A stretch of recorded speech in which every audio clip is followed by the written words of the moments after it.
Sit down, Doctor. Make yourself comfortable. Thank you. Cigar? Oh, I believe not, thanks. Is there something I can get you? No, thank you. I'm quite all right the way I am. As a matter of fact, I just finished a rather large lunch. Not celebrating, I hope. Celebrating? I'm afraid I don't follow. Excuse me, that was a little below the belt. I was referring to your envious position of being personally inside the story. You have that rare opportunity that comes all too seldom to any of us to scoop this as well as the other newspapers on that television broadcast of yours. By the time we go to press and hit the streets, the story will be almost a follow-up. Well, I'm afraid I won't be broadcasting the story to anyone except you yourself. You see, I've decided to give up my radio and television work completely. I should never have gone into it in the first place. I realize now from things that have come to pass that a scientist is best suited to sit in front of a microscope, not a camera. At least one of my temperament is. Can I use that in the story? Yes, if you like. You sound to me, Dr. Munson, as if you're completely closing out a chapter. As if everything that's happened has left you almost with a sense of shame, and I may add a certain degree of bitterness. No, I'm not bitter. I feel certain all of that is far in the past. But shame, yes. That's a good description of men who allow themselves to be carried away with dreams of riches and create violence and death in the wake of what might have been, perhaps, tremendous discoveries of science. Certainly you don't feel responsible for every mistake generated by others in your profession. If you did, you'd have yourself a full-time job and never get it done at that. Let me put it this way. You have a certain code of ethics that you adhere to in running a newspaper. You don't print a story that you feel to be false or misleading, do you? A newspaper serves the public. It's a different situation entirely. You feel that science doesn't? Ultimately, of course it does. But men like yourself are given the freedom of choice in their own motivations. There's where the difference is. All newspapers conform to the same basic premise, and there's no need for any personal analysis, even when you're hired out by some other publication. In the field of science, however, personal implications are likely to vary all the way from duality to complete opposites. I'd say there's a tremendous difference between, well, say yourself and your Dr. Janney. After all, he's not here to give me the story, but you are. Well, I can't deal too harshly with Dr. Janney when I know that it was my own doing that got him involved in the first place. I understand he volunteered to work with you. Well, perhaps he did. Perhaps we all volunteered at the beginning. But I can tell you one thing. Most of the doctors at Cowan Research would have pulled out fast if they realized where the events would lead them. Dr. Munson, suppose you start at the beginning. Now, take it easy and try to remember everything that led up to last night. I believe it's important for me to fully understand each detail in its proper perspective. Reporting is, as you've said yourself, a responsibility of complete accuracy. I'm afraid it won't be difficult for me to remember everything that has taken place. Not at all. Well, it all began when conscientious work in hypnotic regression, that is, regressing an individual past their present life to previous incarnations, began to interest science, and it was studied by myself and the rest of the staff at Cowan Research Foundation. And the foundation, as you know, was owned by my sister, who was the widow of Professor Cowan before she married Edmund Redding. Redding was made head of staff just before my sister was killed in a jet crash. Well, certain inconsistencies in my sister's will pointed out that both myself and Redding would be in complete control of the foundation in case of her death. Now, after a lengthy court battle, Redding won out, and I was expelled from the staff because of certain animosities that grew out of the proceedings. I'm happy to say now that the appears that the Foundation will be reverted back into my own control. I was, of course, very grieved being kept out of the work in the lab that I had been a part of for so many years. And I was also very concerned about my nephew, Timmy, who was now left with only a stepfather to take care of him.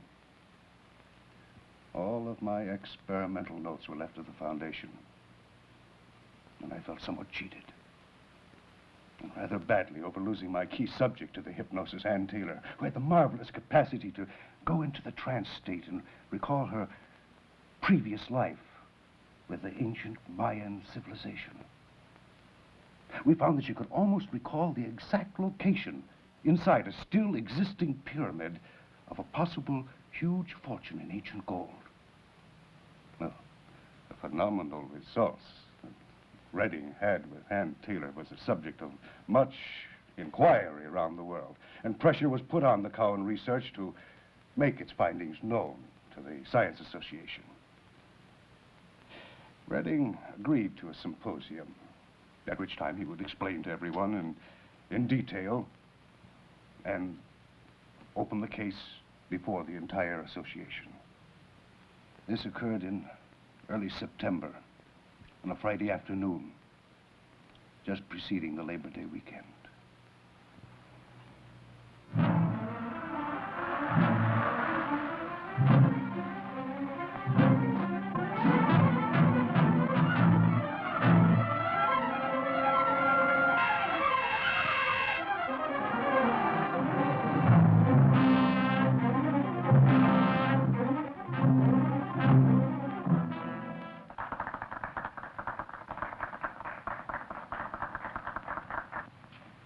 Gentlemen, Dr. Edmund Redding.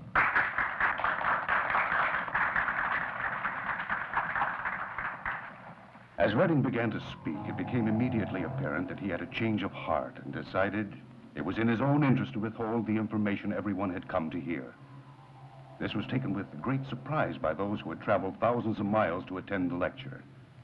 He boldly brought out the fact that even though he and his staff believed firmly in the open transfer of new information in the field which he himself had learned because it had been built upon the shoulders of all who had worked before him, his present results would have to remain within the confines of his own group.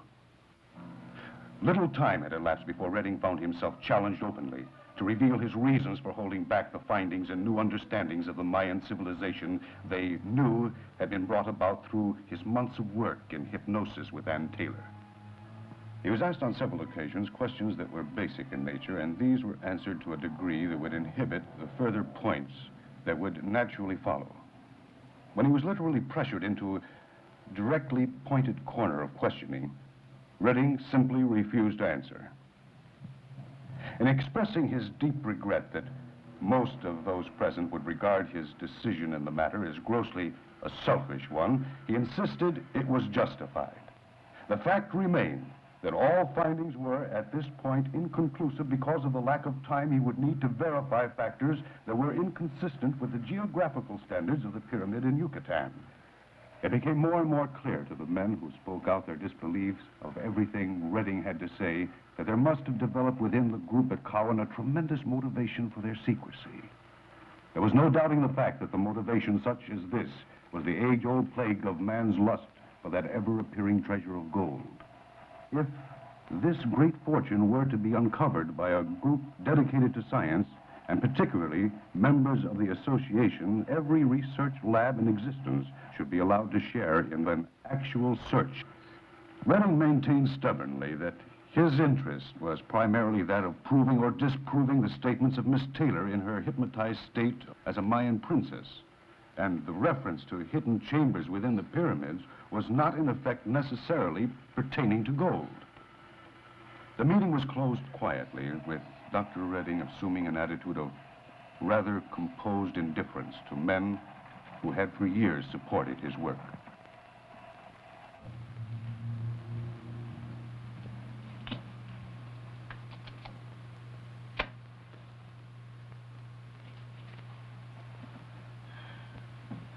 Thank you.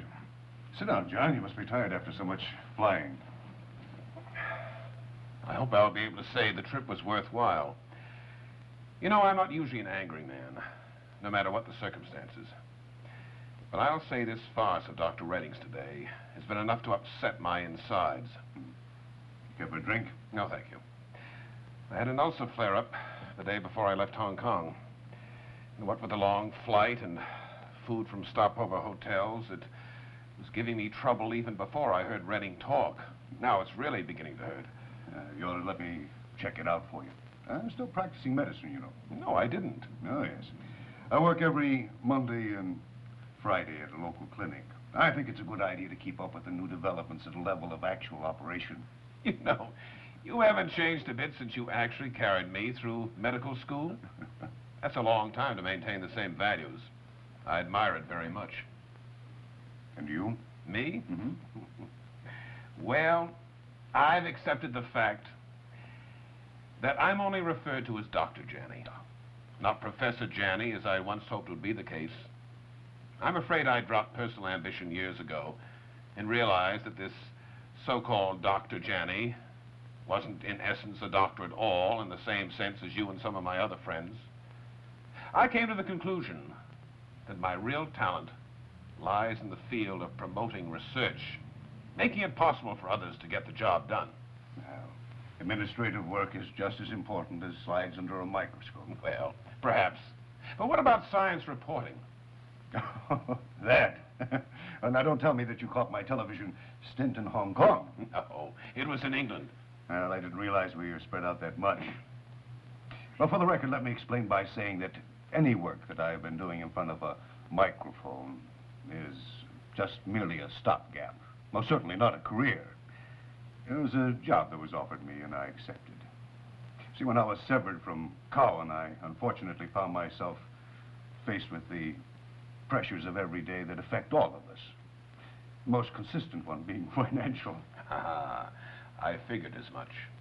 And that's precisely why I'm not going back to Hong Kong. No, you're not? Well, not for a while yet, anyway. Oh, you may call me a mercenary, an opportunist, perhaps. But the fact is that things have been most difficult for us at the lab in Hong Kong. We've been in financial trouble for some time.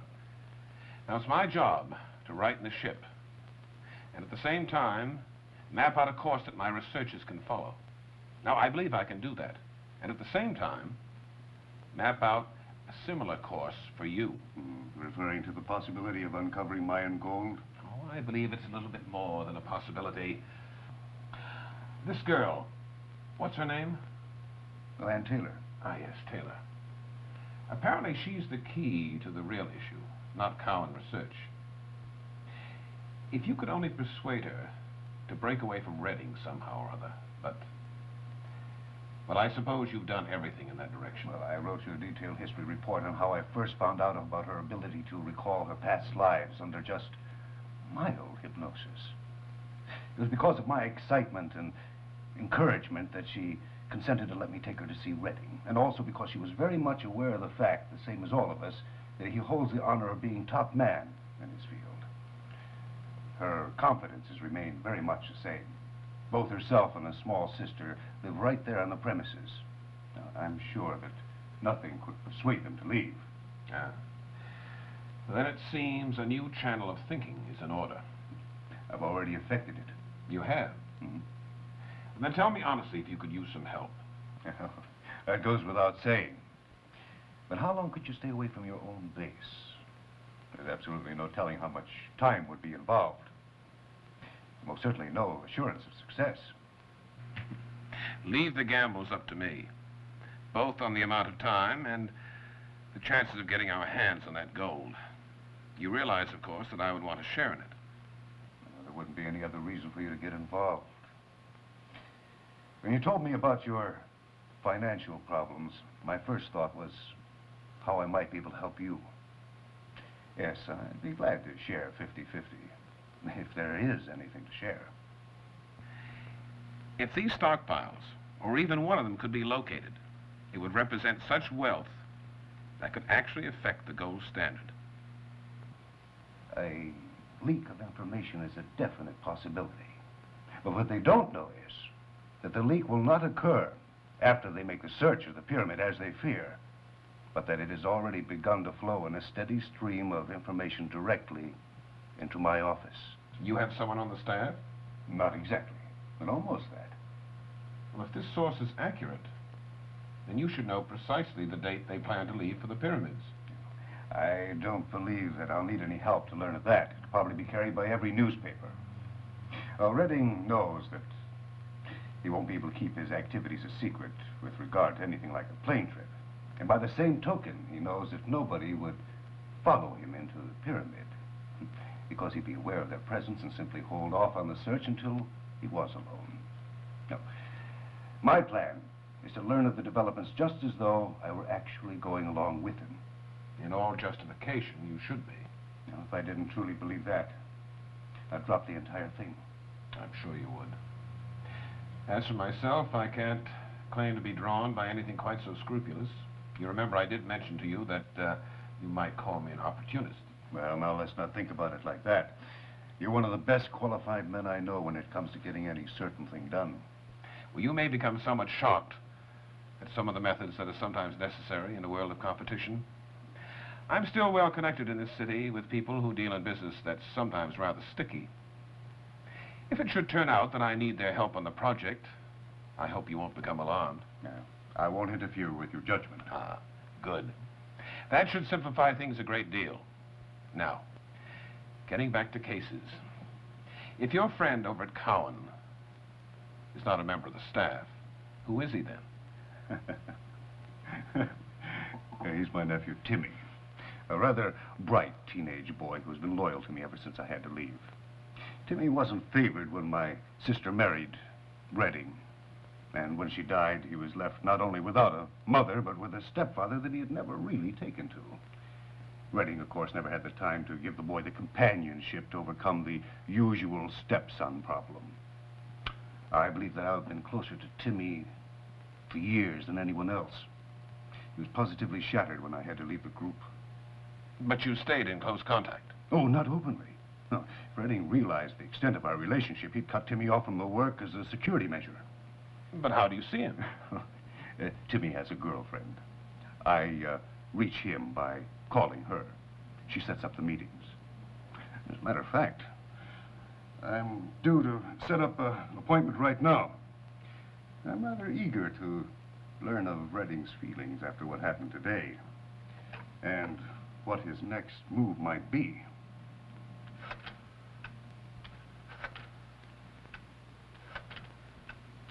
What I didn't know at the time was, the boy found he would be unable to get out of the house that night and keep the appointment.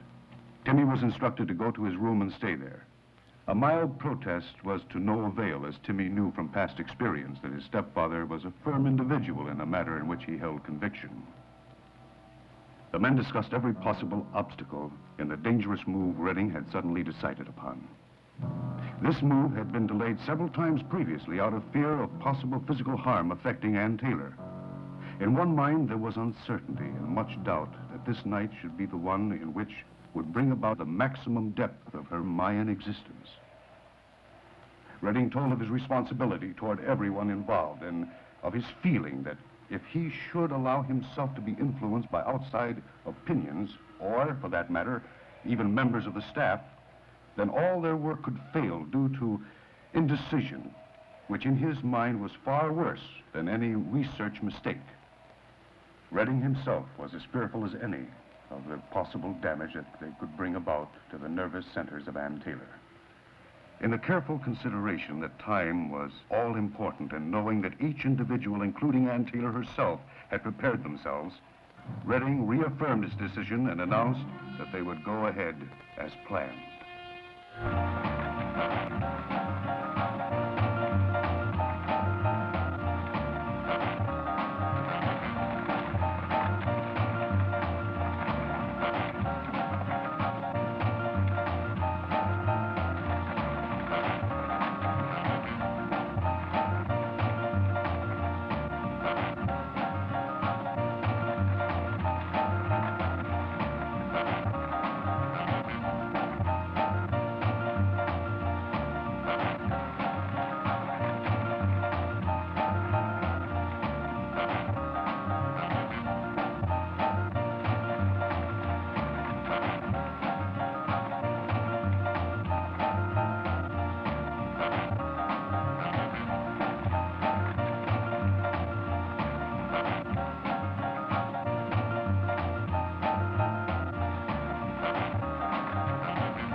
Hi, sorry I'm so late. This is Lynn. Hi. Hi. I was beginning to get a little worried. Where's Timmy? Oh, he won't be here. Boy, what a hassle. Hassel? I have a Coke or root beer or something? Yeah, we had to walk all the way from Broadway. Waitress. Bring us a couple of Cokes. Is something wrong with Timmy? Oh, Timmy's all right. It's okay. She knows about everything. She helps me all the time. I see. Things really got fouled up tonight. Yeah. Dr. Munson, I hope we won't be getting ourselves into trouble with this messenger routine. If it weren't for Timmy, I wouldn't be running all over half the town, believe me. Well, I'm sure that your efforts will be rewarded. I know that Timmy appreciates your help as much as I do. Now tell me what happened. Well, I phoned tonight just after you called. And at first I couldn't even get him on the line. One of the doctors told me he'd gone to bed. Well, I know Tim, and he's not about to go to sleep anywhere near that early. So I insisted on talking to him. And finally I heard his voice on one of the extensions. He gave me the surf jingle. The what? The surf jingle. It's a rhyme all the kids use. Sure, and when Timmy gives it to me, it means to dummy up and not say anything. You know, like a password. A what? What? Well, besides that, I knew someone was listening in on the other line. So I just made with some small talk and then hung up. After that, we had to take a bus all the way over there, because I knew Timmy'd be waiting for us at the downstairs window. Oh, but then you did speak to him. Yeah, we did. I tried to call you, but you'd already left. At least I didn't get any answer at your place. Well, when you got there, what did he have to say? Calamity. Dr. Redding told Timmy to go to his room and that he couldn't under any circumstances leave the house. It seems sort of funny. So Timmy listened at the door and found out that tonight they're all going downstairs to the lab to find out once and for all if their information is for real. Dr. Redding said something about evidence of location or something like that. Anyway, if the experiment goes okay, they'll be leaving right away for the pyramids?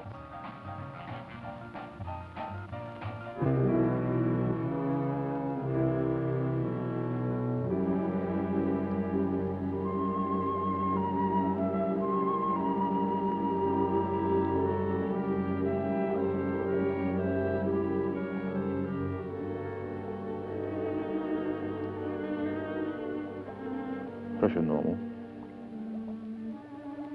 Pulse steady with slight increase. Probably nothing more than the anticipation factor.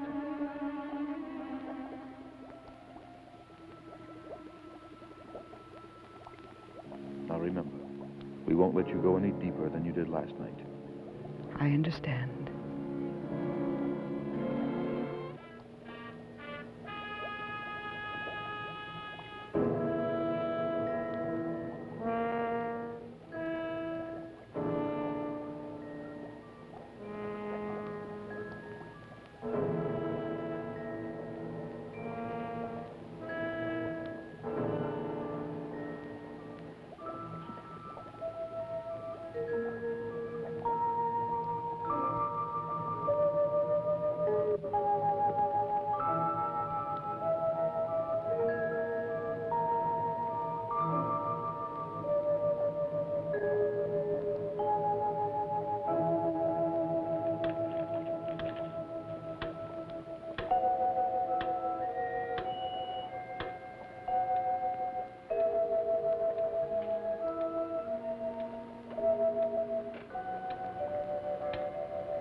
Taylor, can you speak to us?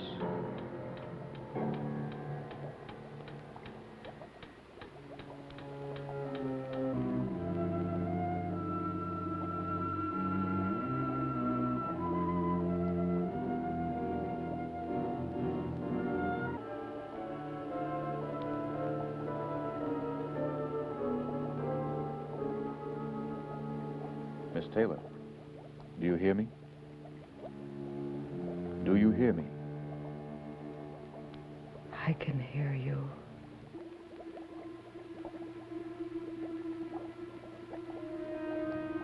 I can see, as before, the ancient land.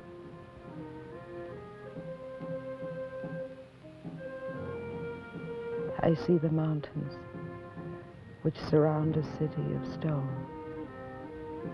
Everything is of stone. I am part of the past and of the city in which I place myself in obedience to the ceremony of devotion and to the offering of hope before the shrine.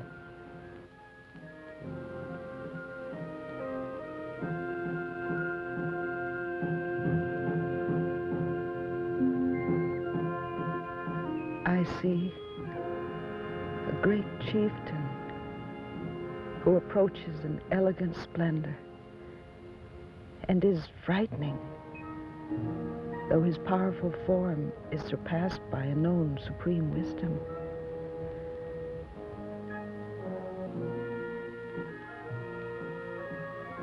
I am asked to never enter the pyramid, and yet I find myself unable to comply with my chieftain's request. I am compelled again and again to go into the pyramid, as if some great secret was to be in revelation before my eyes.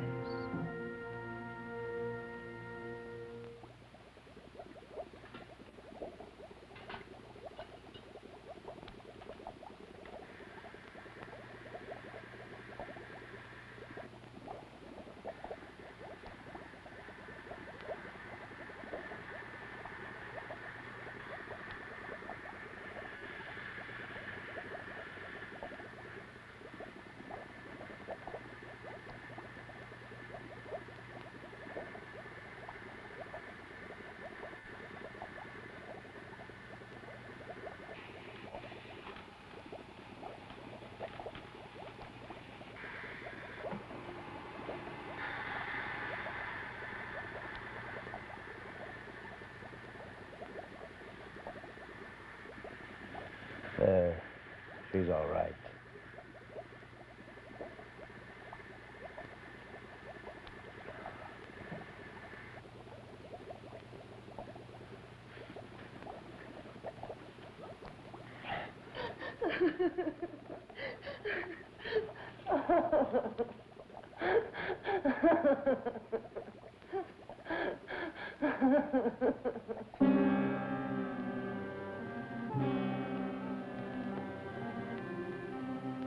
Good evening.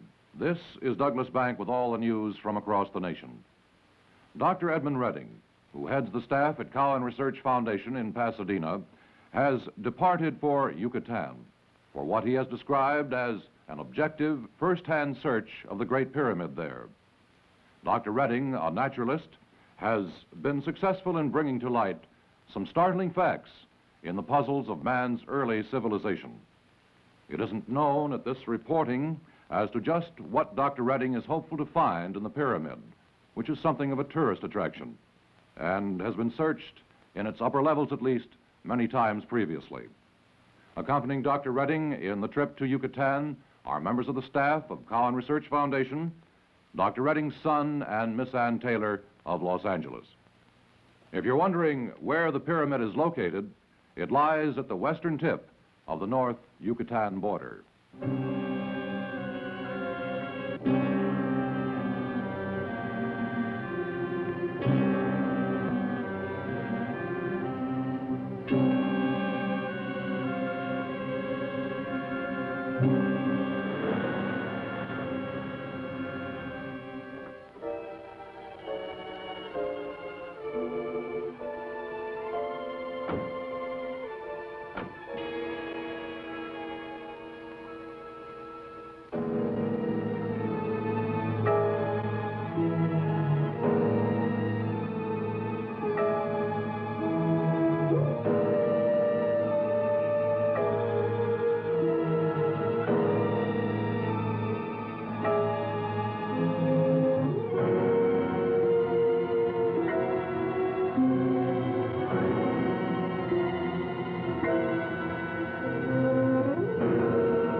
Timmy, you shouldn't have left the car.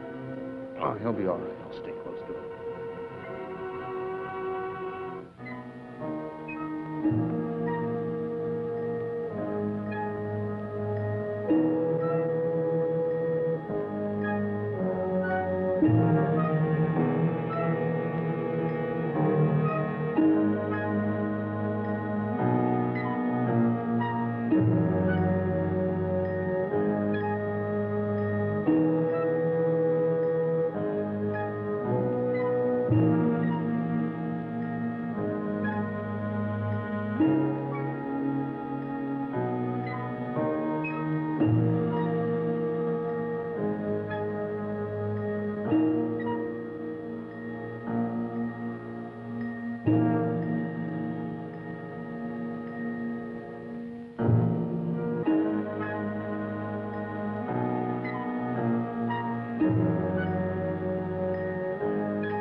As the memory of Ann Taylor had functioned to the degree of pointing to the areas unknown to her present generation, the discovery of that which had filled the minds of everyone had become a reality.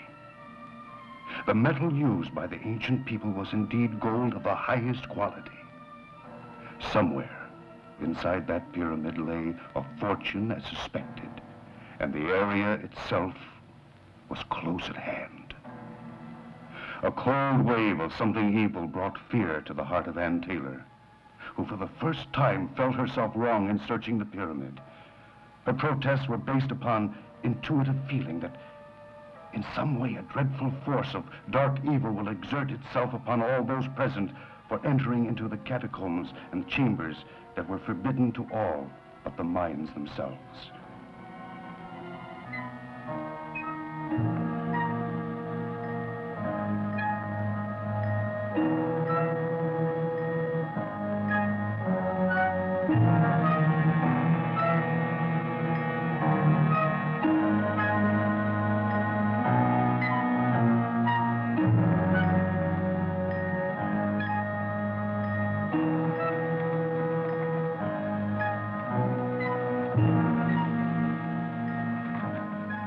It was found that a mathematical system of distance separated each opening from the other, and the approximate equation of squares would lead them from one chamber to a new one.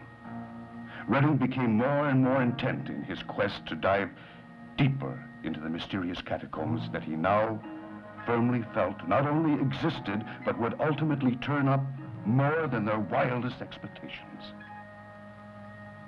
Even during the heat of his excitement, Redding was at all times alert to the possibility of their being followed by someone at the levels above them, and thought it best that one of the party take spot checks of both the outside and the areas covered to the present point.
As you may recall, we earlier in the week reported the details, as we knew them, of naturalist Edmund Redding's departure for Yucatan and of his quest for certain scientific data only yesterday morning, and has already touched off a sweeping fire of controversy in circles of anthropology and the scientific world in general.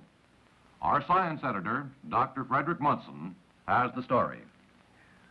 From a telephone conversation I had with a colleague of mine, Dr. Eric Stroman of the Cowan Research Foundation, I learned of the incredible discoveries of the group who have now returned from Yucatan. The expedition, while proving to be one of the most startling in the history of anthropology, due to what was uncovered in the pyramid, was marred by the untimely death of Dr. Redding. An embalmed creature whose age has been estimated at something near 2,000 years at the minimum had risen from somewhere in the darkness of the pyramid to crush the body of Dr. Redding. Other members of the expedition were able to subdue the creature through the aid of gases that were brought along to test mineral contents, but unfortunately not in time to save the life of the expedition leader. The mummy, as it has been referred to up to this reporting, has been tied securely with ropes and transported to Pasadena, where it will be observed under laboratory conditions by members of the Cowan Research Foundation. Funeral services for Dr. Redding have been arranged for early next week.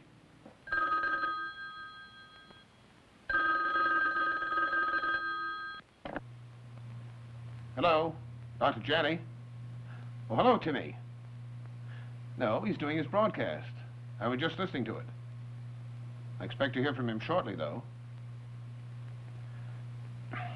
Timmy, I'm working with your uncle now. It's all right to talk to me. He did tell you about it. Good. What? Why in heaven's name should the police be interested? I see. Well, look, Timmy, I'm glad you called. Now, don't get panicky about this thing. We'll figure something out. I'll tell him as soon as he comes in. Now, you stay in touch. Right, Timmy.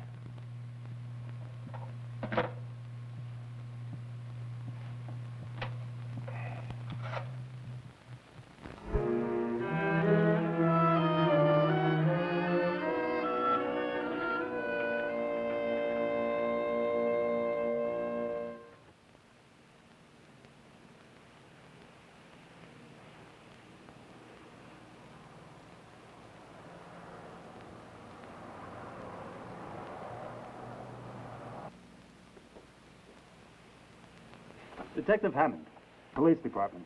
I'd like a word with the head of staff. I'm sorry, the doctors aren't talking to anyone. Just a minute, sir. We have to talk to the I'm doctor. sorry, they're not talking to anyone.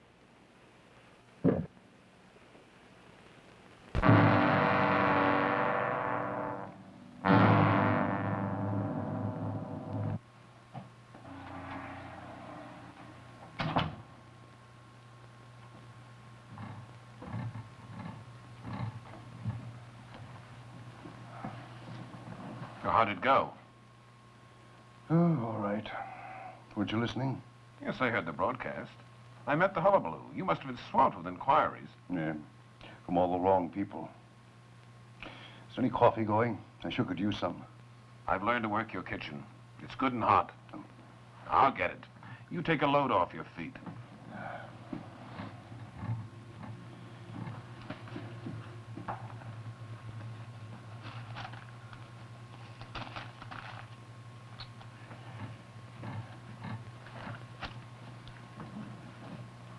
Thanks. It's really something out there. Complete chaos. Have you been able to find out anything from Cowan? No, hardly more than the news people. I was rather surprised that they even accepted my call. I understand that some of the reporters had a difficult time getting through this morning. Well, after they talked with me, I suppose they thought it best to release the story to everyone. That was around noon. Now they're not even answering the phone. They're going to have to, whether they like it or not. Well, I wouldn't be too sure about that. I have an idea that they're trying to decide upon a temporary head. This reminds me. I have to call my attorney. I missed him 3 times already. If he can get things rolling along fast enough, I might be able to take charge before anything is resolved by the staff. You? Yes, certainly. Redding's dead, isn't he?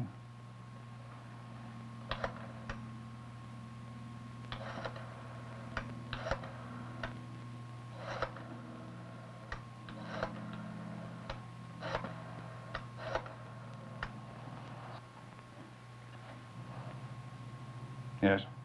Hello. Is this... yes, this is Dr. Munson. Is, Mr. Bryan in yet? Yes. Yes, I will. Yes. Yes. Hello, Jim. I've been trying to get you since 9 o'clock this morning. I talked with your assistant around 10, but he couldn't tell me anything. Oh, yes. Yes, well, you know how difficult and how crucial the time element is. I want to take over at Cowan right away before they move that mummy off somewhere. Yes. Yes, I know it's difficult. Well, if you're positive that's all that you can do, well, I guess I'll have to accept it. Yes, I will. Thanks. Well? It'll take time to process the lab papers. And we may have to go back to court. The minute they're served with papers, that's the perfect tip-off for them to pack up the mummy and cart him off any place they like. I have to see him with my own eyes. Work with him. Do you realize that some type of life has been sustained in that creature for over 2,000 years? Think of what it would mean if we could learn the processes that have caused such phenomena. I am thinking about it. Also about the blunders that could be made over at Cowan. It's very possible that pressure from the police department could make them so nervous they might just give up. I've known Eric and the others for a long time, the same as you. And I tell you, there's no strength there. No competitive spirit. In what way do you contemplate the police getting involved? They are involved. I had a phone call from the boy a short time ago. Police? For what reason? Well, Timmy told me that Redding's family have been back and forth to the lab a dozen times, asking questions about just how he was killed. It seems they don't believe that things happened just exactly the way Eric told everyone. It's obvious they've called in the police to investigate. Well, I suppose they'll be questioning everyone connected with Cowan. Well, if they come here, use all your diplomatic charm. I want them in and out of here as quickly as possible. This whole thing is getting to be more than I anticipated. Why can't things be done the right way, the easy way? Now, let's not get pessimistic. There's no need for it. No, of course not. Now, the way I see it, the most important thing we can do is get our hands on that mummy. With him, we might be able to establish ourselves into the best position of all. The gold is something that'll take care of itself. Now, what chance do you think we have to do that? A very good one. As a matter of fact, I think you're in for a few surprises. Pleasant ones. I'm afraid I don't know what you're talking about. Well, in the first place, I'd like to point out that in my mind, that mummy rightfully belongs to you. Now, you remember that old laboratory I used to have over in Clinton Street? Yes? Well, I went over there. It's been vacant ever since I left it 2 years ago. Everything is still intact, including all the equipment. It's a little dusty, perhaps, but with some effort, it could be made to work as well as it ever did. You've opened it up? In secrecy, of course. Secrecy? I'm afraid I don't understand. You will, Doctor. You will.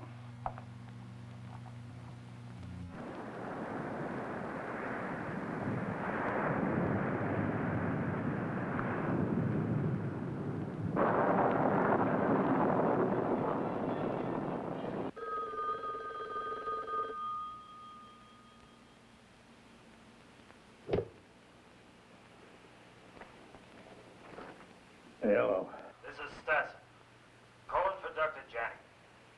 He has a little job you can do for him. Yeah? Well, listen, you better tell him that my price is going up a little. Well, you know, the cost of living and all that. You'll be paid off good if you do everything right. Okay, that sounds good. Who's the guy, and when do you want it done? Now, this is a little different. He wants you to steal a mummy from the Cowan Research Foundation and bring it on over to the lab. I'm not sure I heard you right. Steal a what? You read the publicity in the papers. A mummy. It's in the very back building of the Cowan Research Foundation. Hello? Yeah, I got it. I think I heard you right the first time. We're having coffee at the Star Cafe, 10th Street. Come on over and I'll give you more details. Yeah, Yeah, sure.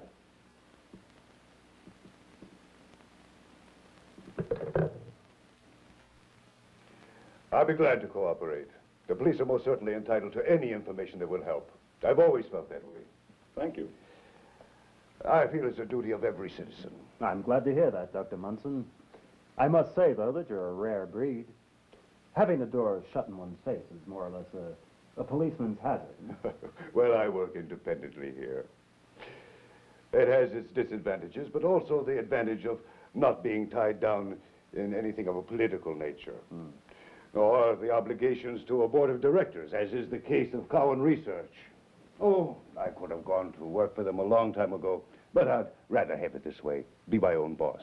How familiar are you with the staff over at Cowan, Doctor? Oh, well, I've known them all for 15 years, almost intimately.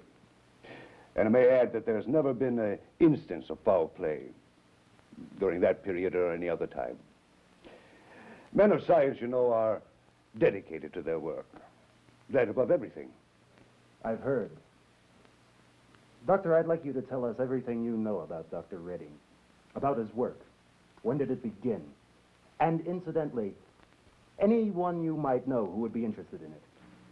Well, in answer to that, I can only say that the work started, seriously that is, about 7 or 8 years ago. Great strides were made in the field by Stanton, Dubois, and many others around the world. A great deal of evidence was brought forth to spur many of us into our own deep interest in the field. Dr. Redding was one of the few who dropped everything else to plunge into regression on a full-time basis. He, like the rest of us, at first found it difficult to find legitimate subjects, those who could really go deep. People like Ann Taylor. Exactly. Which reminds me, there's a younger sister of 6, an asthmatic. I'll have to do something for that child. What is it that makes the difference in the individual? Why Ann Taylor? Now you're beginning to sound like a detective. Oh, no offense, of course.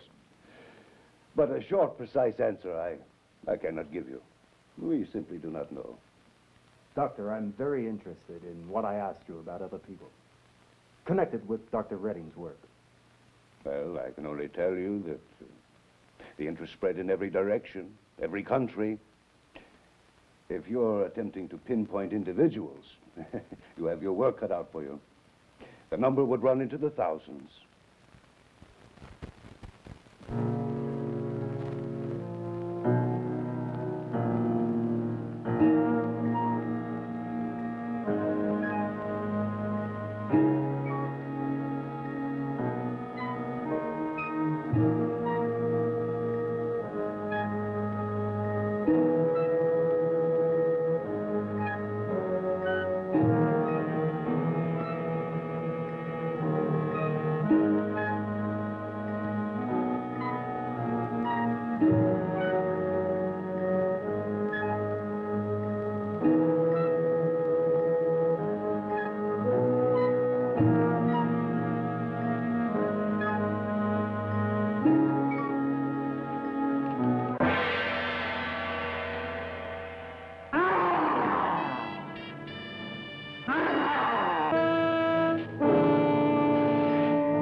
Makes a good headline. Could sell some papers.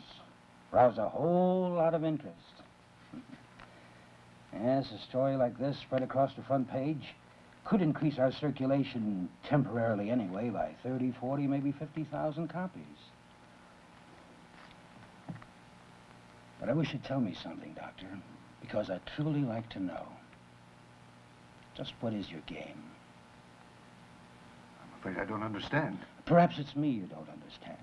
Perhaps your understanding is based upon an editor's need for a story to sell morning editions. And that's the only important thing for him. Is that your understanding of me, Doctor? I don't know what you're driving at unless... Unless I smell something rotten in Jamaica. If you think I've come to you with inaccurate facts, you're greatly mistaken.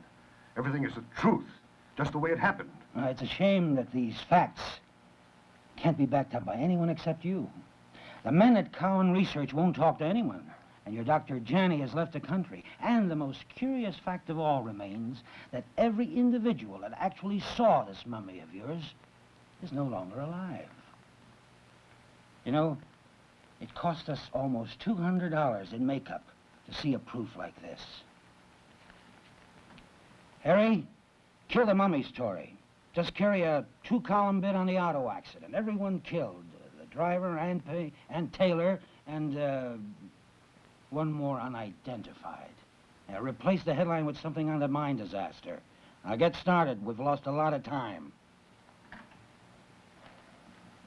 So, there you are, Doctor. Fact remains fact. And fantasy, well, that's something we don't write about.